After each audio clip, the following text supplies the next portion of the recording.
Hola, hola, hola, buenas noches a The Blender Room, buenas noches Latinoamérica, bienvenidos nuevamente a Añejadores de Tabaco. Esta noche abriremos otra lata de esas que no solo contienen tabaco, sino oxigenaremos nostalgia, como esas viejas latas cinematográficas de celuloide. Desenrollando y proyectando la historia, hoy trataremos los archivos de Liverpool, los tabacos Three Nuns, el Perique y la ingeniería secreta del tabaco de pipa. Vamos a decir que hay documentos que no fueron escritos para seducir, no tienen perfume literario, no tienen intención comercial, no buscan convencer al fumador ni alimentar leyendas de mostrador. Son más fríos, son más duros, más valiosos, porque fueron escritos para uso interno, para la fábrica, para los técnicos, para gente que necesitaba resolver problemas concretos, como acondicionar la hoja del tabaco, de cómo prensarla, cómo aplicarle el casing, cómo evitar pérdidas, cómo mantener una humedad, cómo percibir y repetir una mezcla, cómo hacer que un tabaco famoso siguiera siendo reconocible, aunque cambiara la cosecha, el proveedor, el costo o la disponibilidad de ciertas hojas. Y por eso estos documentos tienen un valor enorme, porque no muestran el tabaco como mito, lo muestran como parte de un sistema, como un proceso, como industria, como oficio, como una ingeniería sensorial. Los documentos que vamos a recorrer hoy pertenecen al universo de la British American Tobacco, a WD y H.O. Wills, a Imperial Tobacco Group y especialmente a Liverpool Branch. Hay material de época vinculado a los años 50, 60, 70 comienzos y también un memorando técnico posterior de 1987 sobre volátiles del casing.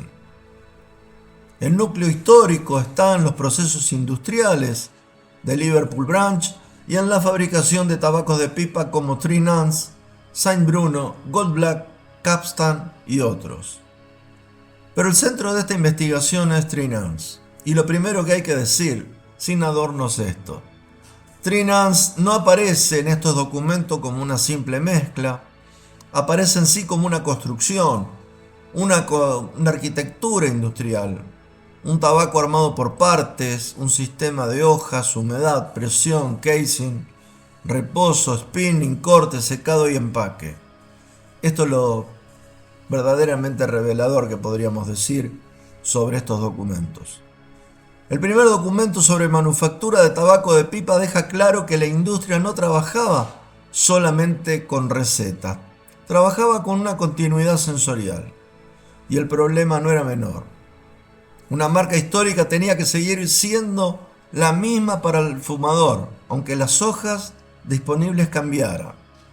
Si una variedad desaparecía, si una calidad bajaba, si los costos obligaban a modificar procesos, el producto final debía conservar apariencia, aroma y comportamiento de fumada.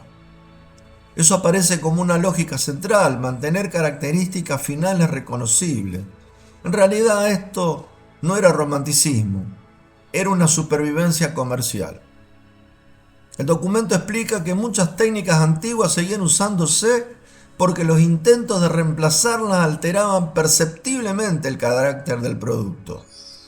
Es decir, la fábrica podía querer modernizar, pero si el fumador notaba el cambio, el método nuevo fracasaba. Y esto es fundamental, porque muestra una idea clave. La tradición no sobrevivía porque sí, sobrevivía porque funcionaba.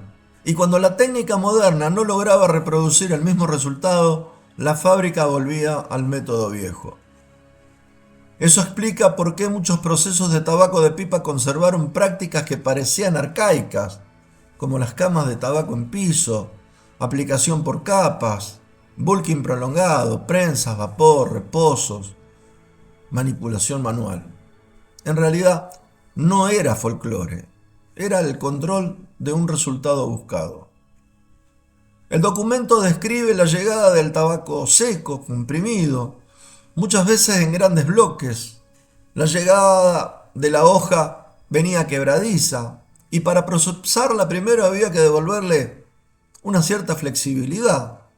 Y ahí aparece el acondicionamiento del tabaco. No era simplemente agregarle agua, era hacer que la humedad penetrara de manera uniforme. El sistema descrito incluye bloques de tabaco comprimido, sondas perforadas, cámaras de acondicionamiento, vapor saturado y succión para hacer atravesar la humedad cálida dentro de la masa de la hoja. Ese punto es más importante de lo que parece, porque el tabaco de pipa, la humedad no es solo un número. La humedad define la elasticidad, la absorción próxima del casing, la capacidad de prensado, la forma de corte, la combustión, la conservación, la irritación, el aroma y hasta la percepción de frescura. En estos documentos que vamos a tratar, la humedad aparece todo el tiempo, y no como un accesorio, sino como un eje industrial. Después del acondicionamiento venía el blending, pero hay que tener cuidado con la palabra. Mezclar no era tirar diferentes tabacos juntos, era construir un comportamiento. Cada hoja aportaba algo: combustión, dulzor, cuerpo, aroma, nicotina, color, elasticidad, capacidad de absorber el casing, capacidad de soportar presión o el calor. Los documentos dejan ver que el sabor final dependía inicialmente del tipo de hoja, pero no exclusivamente de ella. También influía el casing, dipping, tratamiento térmico, los sabores agregados, la presión, hot pressing, tiempos de permanencia y el envejecimiento posterior al empaque. Y esto es clave. La hoja era el punto de partida, no el producto final. El producto final era la hoja más el proceso. En el medio de los documentos aparece una sección que tiene un valor enorme: preguntas y respuestas al departamento de hoja. Y no es prosa comercial, es casi un interrogatorio técnico. Se preguntaba qué grados y orígenes se usaban, qué criterios de selección existían, si había hojas exclusivas para tabaco de pipa, si convenía usar muchas hojas similares como en los cigarrillos, qué importancia tenía el añejamiento, porque se trataban los tallos, qué sustitutos existían para tabacos aromáticos como la taquia o perique. Y las respuestas no siempre son cómodas. Una de las respuestas más importantes es sobre los sustitutos. El departamento de hoja admite que no hay sustitutos absolutamente satisfactorios en un 100%, fundamentalmente para ciertos tabacos aromáticos.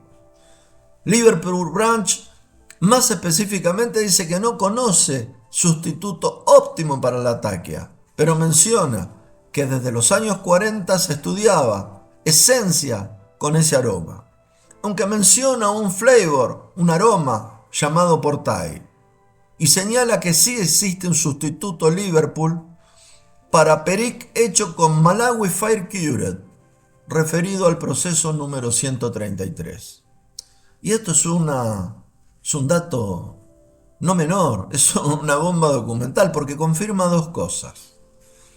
Primero, el ataque era considerado prácticamente irreemplazable al 100%. Segundo, el perique sí fue objeto de sustitución industrial concreta, porque no estamos hablando de una especulación de fumadores, estamos hablando de documentación de fábrica. Otro punto fuerte del interrogatorio es en el uso del stem. Eso que siempre se tira. En el imaginario del fumador el tallo suele verse como material inferior, pero la industria lo miraba con más frialdad. No era simplemente basura, era un recurso más.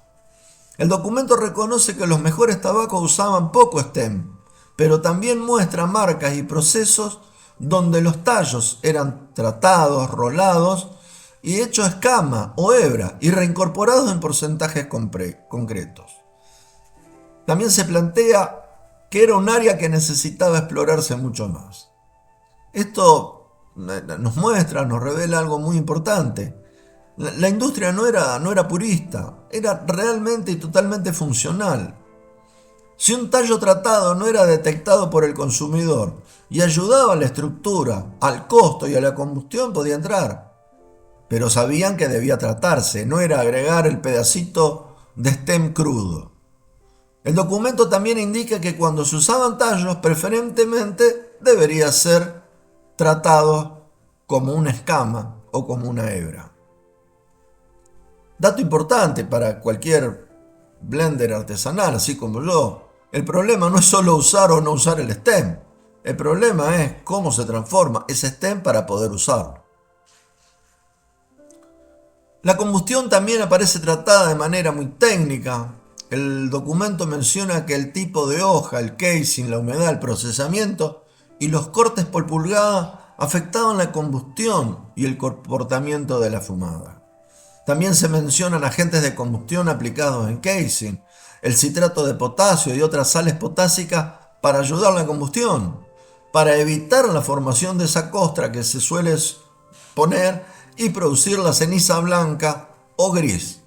Se mencionan además cloruro, además humedad, los humectantes y ese citrato de potasio y carbonato de potasio como variables.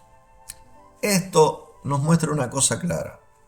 La ceniza blanca en muchas mezclas no era necesariamente pureza natural de las hojas de tabaco que utilizaban, sino que podría ser el resultado de una intervención técnica. Y la combustión fina de un tabaco no dependía solo de que la hoja fuera buena, sino que dependía de cierta ingeniería. El documento discute el término plasticizers, plastificantes, y aclara que para tabacos de pipa sería mejor hablar de humectantes o ablandadores. Se menciona que estos materiales mantienen el tabaco blando y flexible, evitan que se seque y ayudan a reducir irritación en el humo. También se mencionan como el propilenglicol y el glicerol, señalando que ambos tienen una utilidad práctica, aunque la volatilidad importa según el proceso. Esto es importante porque en el tabaco de pipa el usuario manipula el producto. No es una hebra encerrada en un cigarrillo que uno toca un filtro. El fumador abre, toca, carga, desmenuza, seca, guarda. Entonces el feel, la piel que un fumador en pipa tiene con el tabaco es totalmente diferente. Entonces acá la elasticidad importa. El tabaco debe sentirse vivo, pero no mojado. Debe sentirse flexible, pero no pegajoso. Aromático, pero no empalagoso. Y ese equilibrio era parte de la ingeniería que utilizaban. Vemos que hay una palabra que aparece una y otra vez, bulking, que no es más que el abultamiento en los troles, reposo, estabilización, tiempo de integración. El documento dice que almacenar o bulkear hojas con casing o flavor permite que el casing y el aroma se igualen. También se indica que el flake cortado se maneja mejor si se almacena en condiciones ambientales durante 24 horas después del corte. Y esto es esencial. El casing no es instantáneo. El aroma no entra por decreto. La humedad no se distribuye automáticamente. Hay que esperar. El tabaco necesita ese tiempo para equilibrarse. Y esa idea aparece repetida en Three Nans, en flake, en los cortes de tabaco, en las mezclas y en el producto final. La fábrica no solamente producía, sino que también dejaba reposar para tener un buen resultado, un buen tabaco que llevara a la vida comercial. Uno de los cuadros más valiosos del material antiguo trata la vida de los tabacos manufacturados. Y acá vamos a tratar un tema donde se rompe un mito común, comúnmente aceptado por todos. No todo tabaco mejora indefinidamente.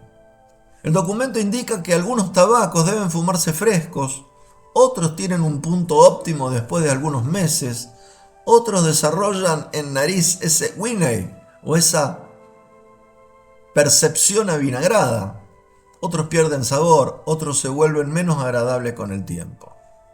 Para el Spunkat, que estamos hablando del Three Nans, el documento dice que probablemente esté en su mejor punto alrededor de los 3 meses luego de empacado y se mantiene bien hasta los 6 meses. Antes de eso puede resultar algo caliente y después de los 6 meses el gusto del tabaco tiende a desaparecer. Hacia 12 meses estiman que puede haber desaparecido. Y esto es fuerte. Y esto es fuerte porque rompe toda la estructura que nosotros teníamos. Esto es parte de un documento. Porque Three Nuns era un Sponcat. Entonces, según la lógica de Liverpool Branch, en estos documentos, el producto no estaba pensado necesariamente para un añejamiento indefinido, para que durmiera en bodegas durante años. Tenía una curva, un momento, un pico. Esto no significa que una lata vieja no puede ser interesante y que nos dé matices realmente maravillosos. Significa que desde el criterio industrial de esa época, el producto tenía una vida sensorial prevista, tenía una obsolescencia programada, o sea, estaba hecho para ser fumado dentro de un año, no para que lo guardaran por años para ver qué era lo que iban a descubrir. Ahora sí, Three Nuns en los documentos aparece, como dije bien, como Sponcat, y eso es central. Porque el Sponcat no es una mezcla cortada al azar. Es un tabaco armado en forma de cuerda, luego cortado en monedas o discos. La descripción general dice que Three Nuns tenía un centro negro de Perique, rodeado por Virginia Bright como filler y sostenido por una hoja Virginia Bright también seleccionada como wrapper. Y esto ya cambia todo, porque Three Nuns no era solamente composición, era geometría. Y en el tabaco la geometría cambia la fumada. No arde de la misma forma una hebra suelta que un flake. Eso lo sabemos todo. No arde igual una hebra cortada de un plug que un Ready Rabbit. No arde igual una moneda con un centro oscuro que una mezcla homogénea. Entonces, tenemos que entender que la forma distribuye sabor. La forma también regula la combustión y esa misma forma define cómo el fumador carga la pipa. La forma decide si una nota aparece de golpe o lentamente. Y Three Nuns era una arquitectura diferente. El proceso detallado muestra que Three Nuns no se hacía mezclando todo desde el comienzo. Había líneas separadas. El wrapper, que era la parte exterior, se acondicionaba, se abría, se acondicionaba con agua fría, se abultaba, se limpiaba y se despalillaba a mano. Quedaba la hoja lista para el spinning, para enrollar. Esto muestra que la hoja exterior no era cualquier hoja. Debía ser una hoja apta para envolver. Necesitaba tamaño, elasticidad, integridad. Necesitaba brillo y resistencia. Una mala hoja exterior rompería el rope, la cuerda. No permitiría sacar una buena moneda. Una hoja demasiado quebradiza no envolvería. Una hoja demasiado húmeda deformaría la cuerda. En definitiva, una hoja demasiado seca partiría la cuerda. Y el filler, que era la parte del Virginia que iba recubriendo el centro de Perique, tenía otra ruta. El filler se acondicionaba, se despalillaba al igual, se recondicionaba para ablandar y calentar las tiras antes del casing. Y recibía un casing llamado M4. ¿Qué era el M4? No lo dice. Pero ese casing lo recibía por spray en el extremo de descarga del cilindro. Luego recibía un flavor número 208, también por spray mecánico. Y después reposaba 48 horas en los troles, que eran vagones adaptados donde el tabaco permanecía abultado. Esto es clave. Porque el filler no era una hoja neutra. Ya el filler estaba tratado. Recibía casing y flower. Y luego reposaba 48 horas. Y después, por supuesto, teníamos el Perique. Pero el Perique ya era otra historia. El documento dice que el Perique era Perique importado, con una limpieza de superficie si era necesario, con una humedad, moisture content alto, de apertura, de acondicionada. Se le sumaba un casing P14, vapor, presión y nuevamente Vulcan Entroile. Esto es lo más importante del proceso. El Peric tampoco entraba tal cual, era preparado y además, según el proceso detallado en el documento, la mezcla del Peric para el Trinance incluía, además del Peric importado, un Peric sustituto. En el proceso aparece una proporción: 66% de Peric importado, 33% de Peric sustituto. Luego se forma una cama por capas en el piso y se aplican el flavor número 215, aroma, y flavor número 208 durante esa formación. Después se sometía a un bulking durante 24 horas y quedaba listo para el spinning, para enrollarlo. El enrollado en una forma de cuerda.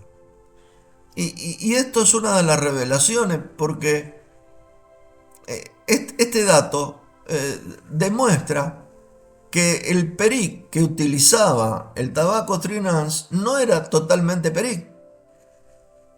Muestra la combinación de ese Peric importado y el sustituto. Liverpool estaba construyendo un perfil Peric funcional, no usando únicamente Peric puro. Lo que no sabemos solo por estos documentos el motivo exacto por qué lo hacían. Quizás pudo haber sido por costo, por disponibilidad, puede haber sido por estabilidad sensorial, para hacer un tabaco más suave, pudo haber sido por control de nicotina o intensidad. No tenemos que inventarlo, pero el dato operativo está ahí.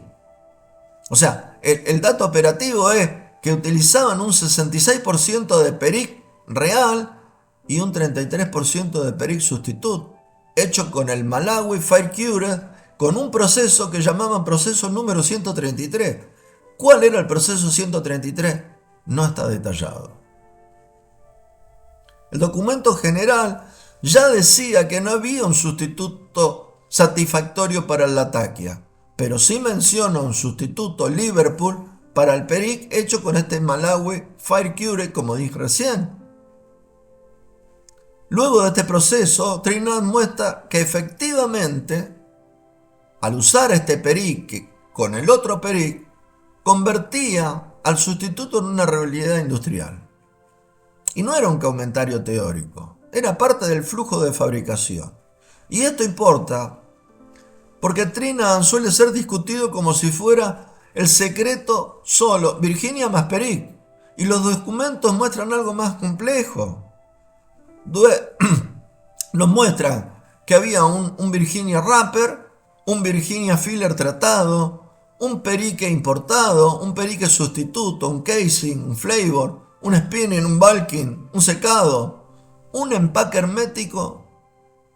O sea, Trinance no era un tabaco, era un sistema. En una parte del documento habla sobre el spinning. Y entonces en el proceso del spinning aparecen datos concretos. Dicen que el wrapper aproximadamente era el 44% de la cuerda.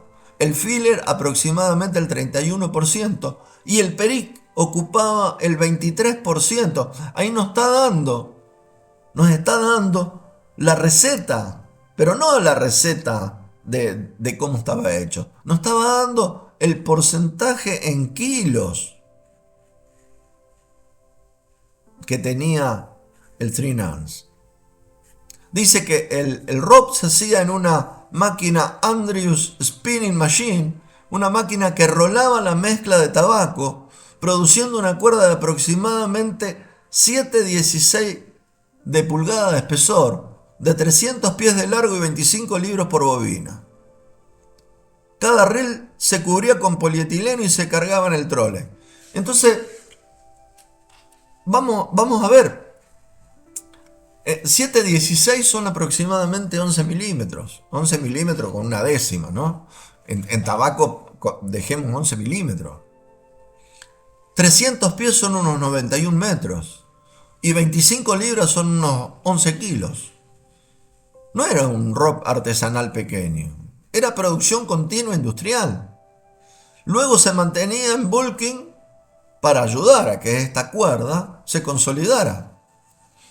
Fundamentalmente la humedad, el moisture content. La humedad promedio después del bulking era aproximadamente del 26%. Esto permite entender por qué la cuerda no se cortaba inmediatamente. Necesitaba asentarse, conciliarse, igualar humedad, estabilizar esa estructura. Después del bulking, se rebobinaba sobre un tambor de madera, se ataba, se cortaba en longitudes de aproximadamente 4 pies y 6 pulgadas, unos 130 a 135 centímetros. Y esas longitudes formaban el centro de la masa final revestida con el filler y el wrapper, dando como resultado un tubo aproximadamente de unos 3 centímetros de diámetro que alimentaban una leg cutter para producir un corte uniforme. Y acá hay un dato impresionante. Decía que el corte era de 22 cortes por pulgada. O sea, estamos hablando de un espesor aproximado de 1,15 milímetros de cada flake, de cada moneda. Y eso quedaba en drying trays, o sea, grandes bandejas de secado que se cargaban con una espátula metálica para evitar roturas. Después, esos trolley iban al drying oven aproximadamente 1 hora a 170 grados Fahrenheit para bajar la humedad. La humedad bajaba del 26% a aproximadamente 19-20%. Esas bandejas pasaban una plataforma donde el tabaco dormía 24 horas, idealmente con un 72% de humedad relativa. El producto final se empacaba herméticamente en latas con una humedad final del aproximadamente 19-20%.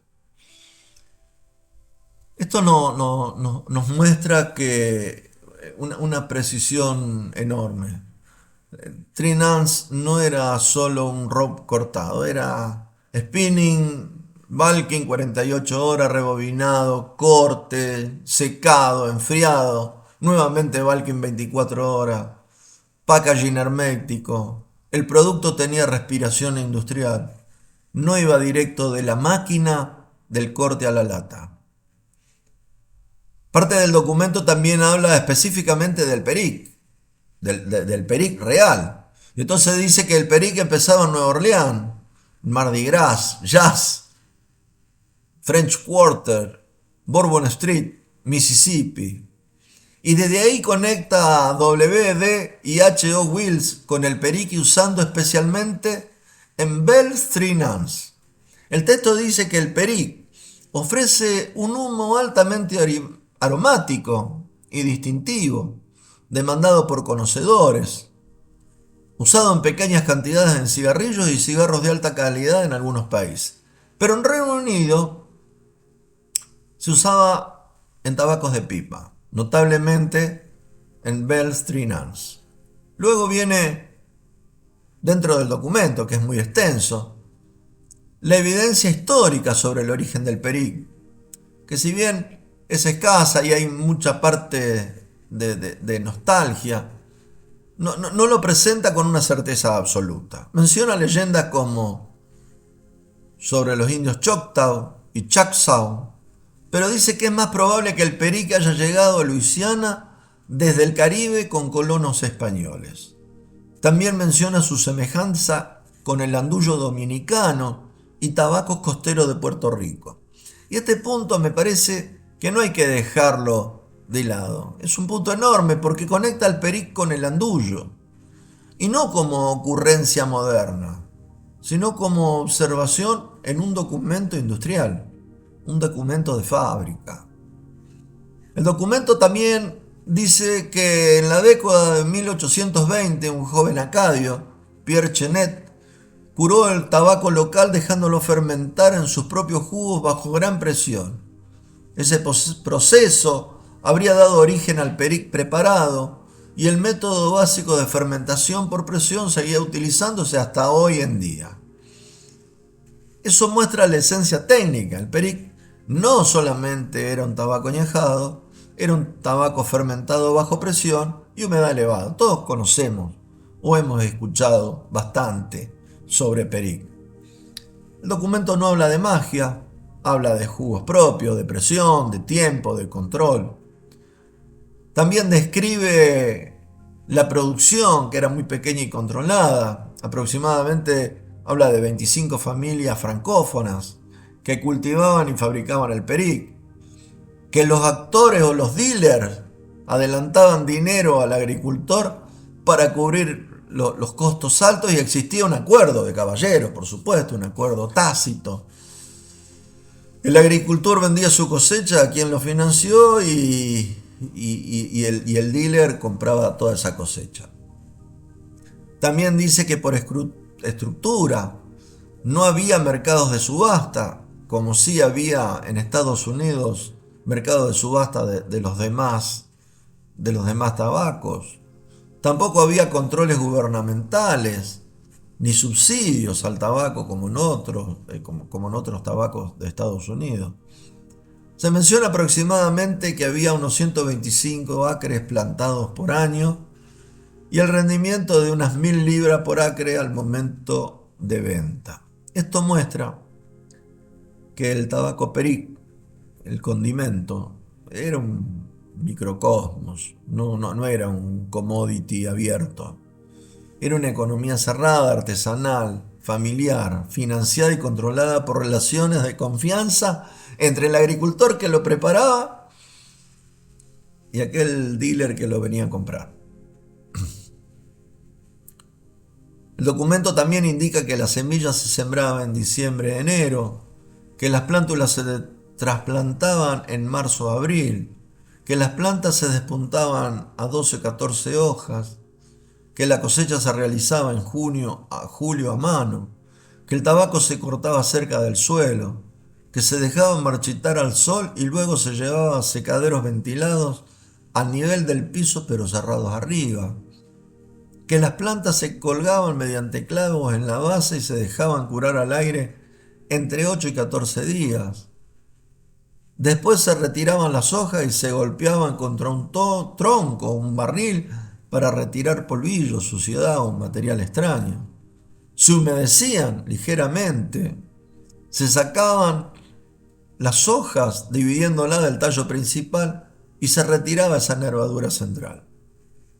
Esto muestra que el peric no empieza en el barril, empezaba en una preparación manual meticulosa. O sea, cuánto trabajo, cuántas manos, cuánta gente, cuánto trabajo. Después del despalillado venía la parte central. Las medias hojas se ataban en torquet, que pesaban aproximadamente 1 libra cada una. Estas torquets se empacaban en barriles de roble de 55 galones, o sea, del tipo utilizado para el whisky, reforzados con aros de acero, herméticos. El documento dice que antes eran esterilizados con alcohol, vinagre y fuego, y luego estaban revestidos internamente con cera. Eso será para cerrar todo poro. O sea, nosotros creíamos que, yo por lo menos creía que la madera le daba algún sabor. No, estaba cerrado con cera, era algo hermético. Claro, era para que no se perdieran los jugos. Se aplicaba una gran presión con un gato manual de 15 o 20 toneladas. Y durante los meses siguientes el agricultor trabajaba el tabaco al menos una vez, lo retiraba, lo aireaba, lo que sabemos todo, lo volvía a empacar bajo presión. Luego en diciembre o enero, después de la cosecha, se volvía a trabajar bajo supervisión del inspector de quien compraba. O sea, venía a controlar que lo que fuera a comprar estuviera en buenas condiciones. Más de un año después de la cosecha, el tabaco ya estaba negro, se retiraba nuevamente, se aireaba 24 horas, se graduaba y se empacaba en barriles de envío de unas 500 libras, aplicando presión otra vez hasta noviembre o diciembre, cuando ahí sí ya se sellaba, pintaba y marcaba para la venta. Esto que detallé recién era el proceso del perique real. No 2 semanas, no un mes, no en una bolsa, no con un estarte. Esto era un largo año de presión, de humedad, aireado y trabajo, fundamentalmente trabajo específico, que hacía que el perique, desde la hoja hasta que la empresa tabacalera lo utilizaba para hacer unas mezclas, tenía un proceso bastante largo.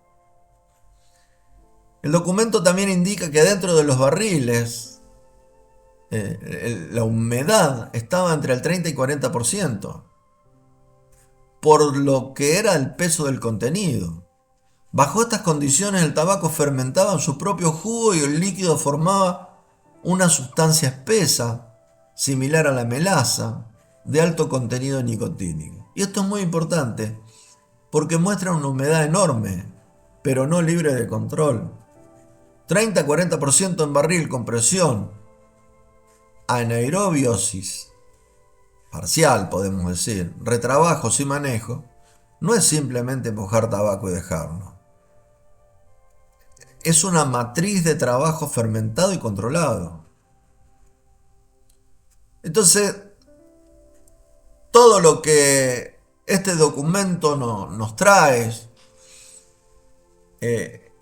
queda documentado con que Three Nuns usaba perique. Como dato documentado también que el perique importado llegaba ya manufacturado desde Norteamérica según el manual de manufactura. Este es otro dato documentado. Que el proceso Three Nuns de mezcla de perique importado con perique sustituto en proporción 66-33 es un dato documentado por ellos mismos. Liverpool menciona que un sustituto del perique fue hecho con Malawi Fire Cured con el proceso número 133.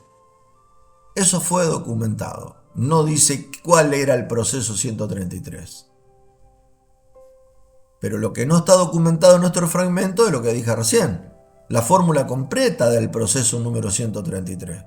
No está documentado la composición exacta del flavor 208 o el flavor 215.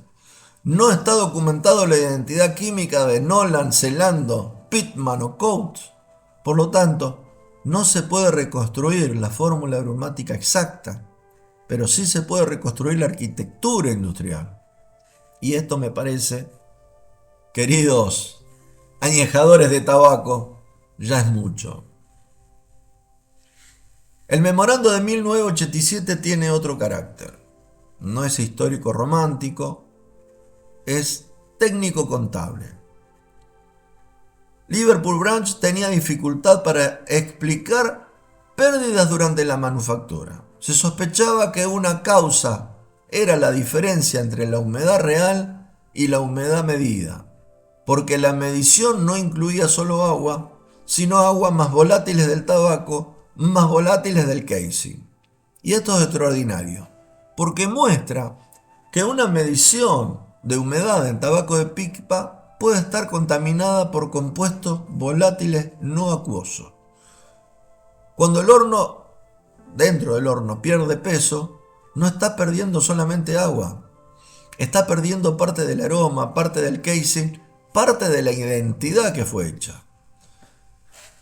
El memorando estudió 4 tabacos con sus casing correspondientes. Tabacos icónicos: Golden Virginia, Saint Bruno, Gold Black y Three Nuns. Y encontró diferentes pérdidas de volátiles según combinación del tabaco casing. Entonces llegaron a la conclusión que el Golden Virginia perdía el 47% del casing aplicado. El Saint Bruno perdía el 78% del casing aplicado. El Gold Black perdía el 26% del casing. Y el Three Nuns el 56%. del casing. Esto revela que cada casing se comportaba de forma distinta, que no era el mismo casing y que no eran las mismas hojas lo que formaban cada mezcla. Entonces, no todos los casing tenían la misma volatilidad. No todas las matrices de tabaco retenían igual. No todo lo aplicado quedaba. En un apartado, en Apéndice 1, aparecen formulaciones de casing para tabaco de pipa. Y entonces dice que para 100 kilos de dry leaf con una humedad de avance del 12,9, el Trinance aparece con Nolan 7 kilos, Celando 9 kilos, Pitman 0,4 kilos, Coates 1,5 kilos. Agua aplicada con casing aproximadamente 6 kilos. Y una nota clave. El casing Trinance se aplicaba solo al 10% del total del peso que era depositado. Quiere decir que esto es maravilloso y hasta podríamos decir brutal, porque no se aplicaba a toda la masa por igual. Se aplicaba solamente una fracción. Ahora, ese 10% probablemente funcionaba como un portador concentrado. Porque si perdía el 56% y solamente le aplicaban un 10%, o sea, evidentemente estaba concentrado. O sea, dato seguro, la nota dice que se aplicaba solo el 10% del total a la masa. Y hay una inferencia razonable. La fábrica podría estar usando una subfracción interesante tratada para distribuir el efecto aromático y funcional dentro del producto final. No sabemos exactamente el criterio, pero el hecho está, y está narrado y documentado. El memorando indica que el Trinance perdía el 56% del casing aplicado durante la prueba del horno. Esto significa que más de la mitad de los componentes volátiles asociados al casing podría escapar durante una medición térmica. Y esto tiene una consecuencia enorme. Si uno somete un tabaco aromatizado acá al horno, no solamente lo está secando, está removiendo parte del diseño aromático. Y esto explica por qué secados excesivos en horno, autoclave o tratamientos térmicos pueden alterar profundamente un blend. No necesariamente por quemar, sino por volatilizar. El memorando hace y nace de un problema de la industria real. Liverpool tenía pérdidas que no sabían explicarla. Entonces tuvieron que llegar a ver dónde estaban perdiendo. Y la medición de humedad luego del horno parecía dar un valor, pero ese valor incluía evaporación de agua y de otra sustancia. Este punto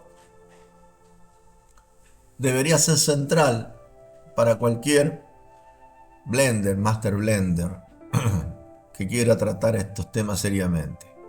Porque si se mide humedad de un tabaco con casing flavor y humectante y el resultado no equivale limpiamente a agua, porque puede incluir agua, volátiles naturales del tabaco, volátiles del casing, compuestos aromáticos, parte de solvente, parte de humectantes volátiles según condiciones.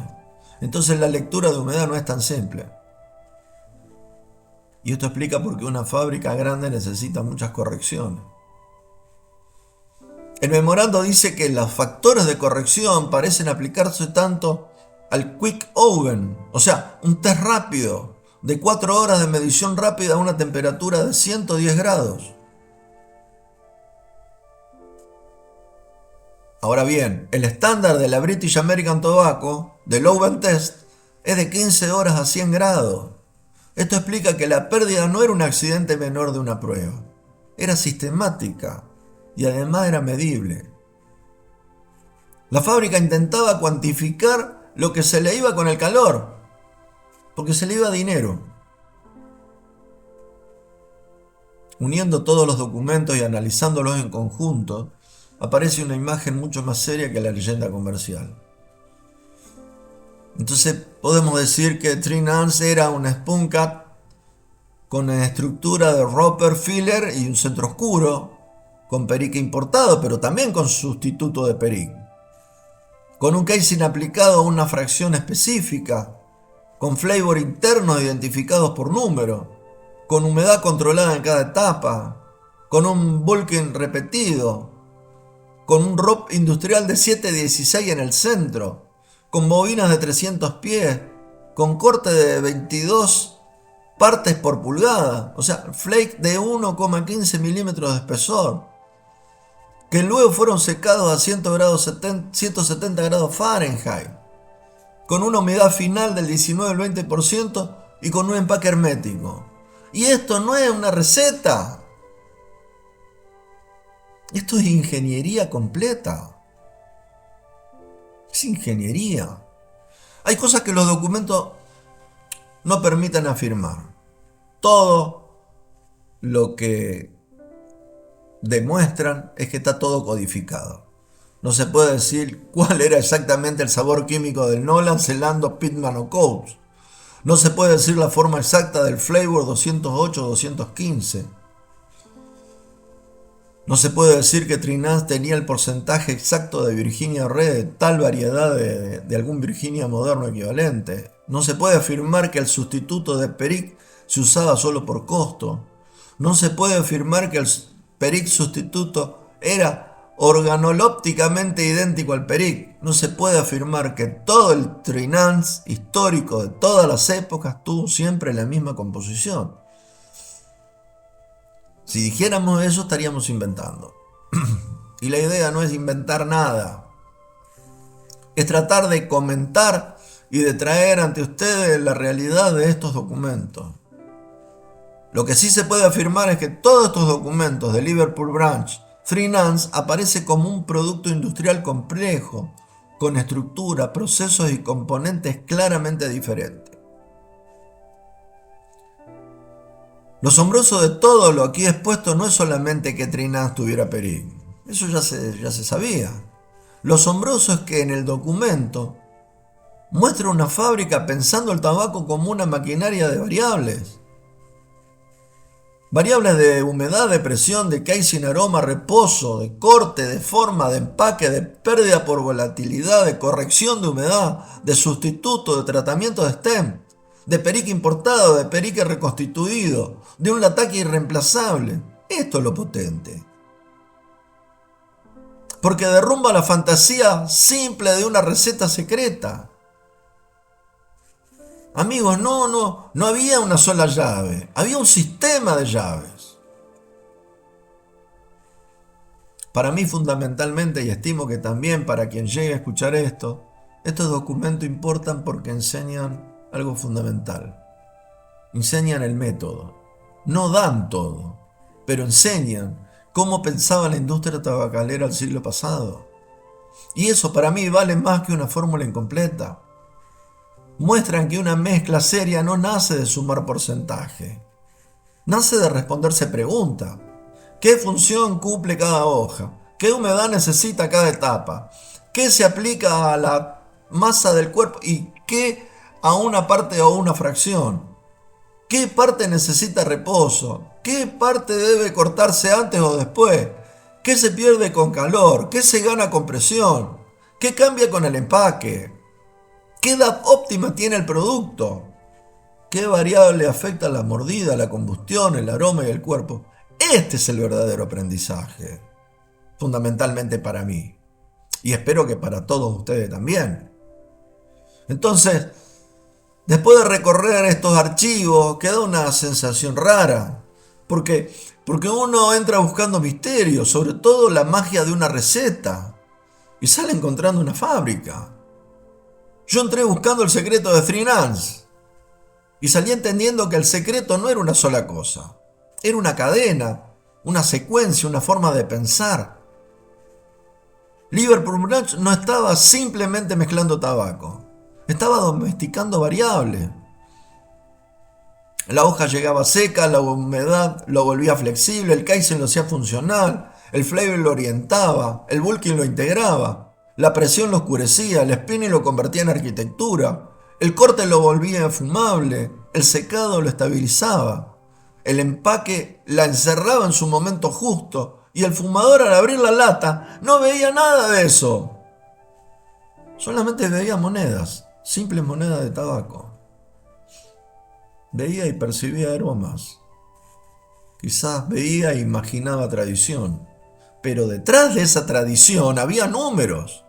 Había preguntas, había pérdida, había presión, había vapor, había barriles, había peric, había sustituto. Había la gente de Liverpool que trabajaba con amor y con responsabilidad. Y había una industria entera intentando que el humo fuera siempre reconocible de la misma forma. Esto es lo que revelan estos documentos. No la magia del tabaco, sino la maquinaria detrás de la magia.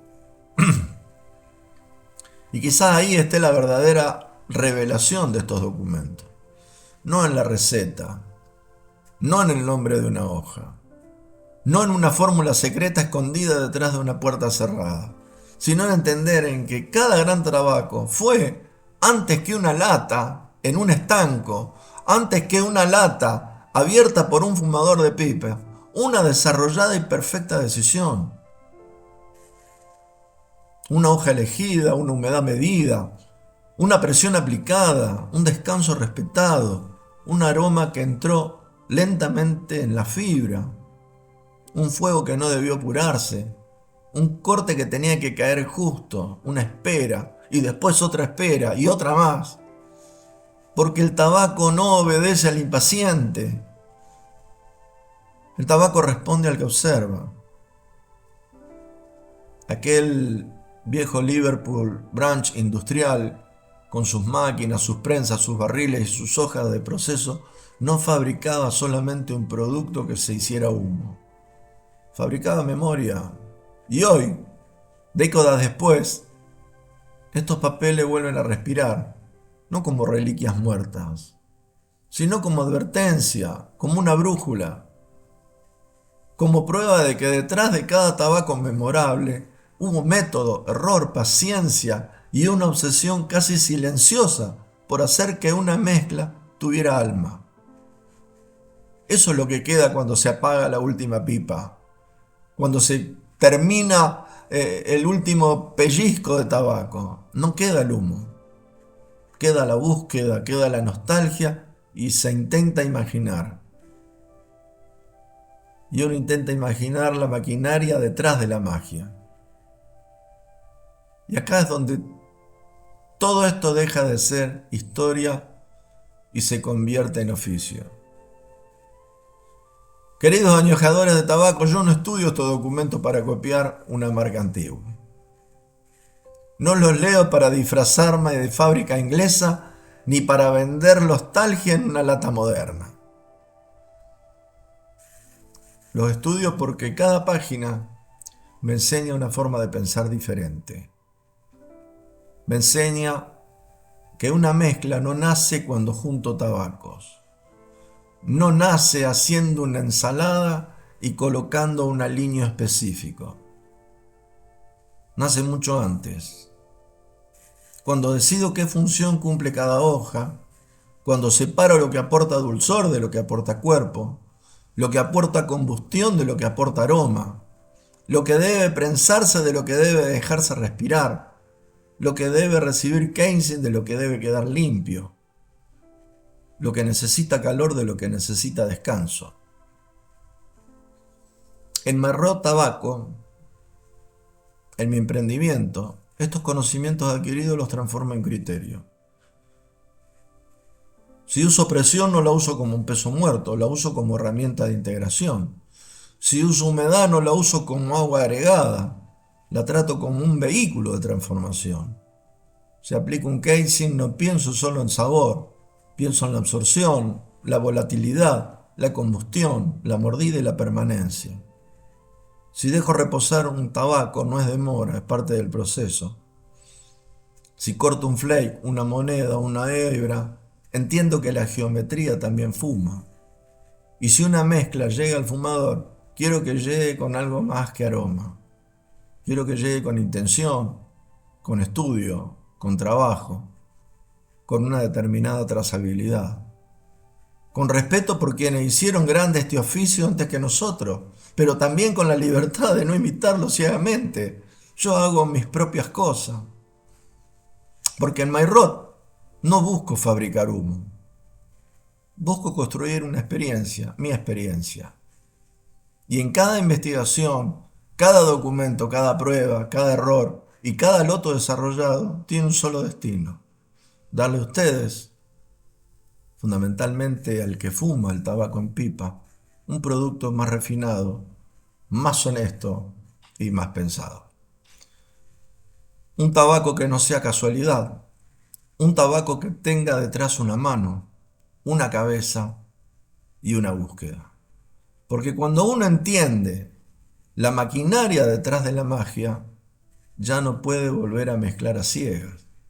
Uno empieza a construir un propósito, carácter y destino hoja por hoja. Deja de fabricar mezcla y empieza a diseñar experiencias. Deja de perseguir recetas y comienza a crear identidad.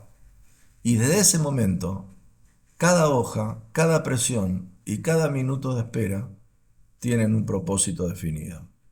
Queridos amigos, hasta acá llegamos en esta noche descubriendo los documentos de Liverpool Branch, fundamentalmente del tabaco Freenance. Buenas noches, que descanses y nos veremos seguramente en la próxima lata. Un abrazo enorme para todos.